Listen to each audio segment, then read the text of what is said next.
സിനിമകൾ വിവാദമാകുന്ന പശ്ചാത്തലത്തിൽ എമ്പുരാനെപ്പറ്റി പ്രതികരിച്ച് ഹൈറേഞ്ച് മേഖലാ മെത്രാപ്പോലീത്ത ഡോക്ടർ ഏലിയാസ് മൊർ അത്തനാസിയോസ് ആവിഷ്കാര സ്വാതന്ത്ര്യം അധികമായാൽ അമൃതും വിഷമെന്നും ആവിഷ്കാര സ്വാതന്ത്ര്യത്തിന്റെ പേരിൽ കാഴ്ചപ്പാടുകൾ പ്രാദേശികമല്ലാത്ത നിലയിൽ ആയിത്തീരുന്നുണ്ടോ എന്ന് ചിന്തിക്കണമെന്നും മെത്രാപ്പോലീത്ത പറഞ്ഞു.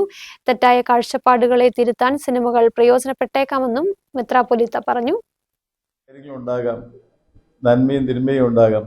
ചിലപ്പോൾ നമ്മളുടെ തെറ്റായ കാഴ്ചപ്പാടുകളെ തിരുത്താനായിട്ട് പല സിനിമകളും അതിൻ്റെ അതിനകത്തുള്ള ഭാവനകളും പ്രയോജനപ്പെട്ടേക്കാം. ഞാൻ സിനിമ കാണാത്ത ആളായതുകൊണ്ട് എനിക്കതേക്കുറിച്ച് കാര്യമായി ഒന്നും അറിയില്ല, ക്ഷമിക്കണം. ഈ ആവിഷ്കാര സ്വാതന്ത്ര്യം എന്ന് പറയുമ്പോൾ വാസ്തവത്തിൽ അധികമായാൽ അമൃതം വിഷം എന്നൊരു പഴഞ്ചൊല്ലുള്ളത് നമ്മളെപ്പോഴും അറിഞ്ഞിരിക്കുന്നത് നല്ലതാണ്.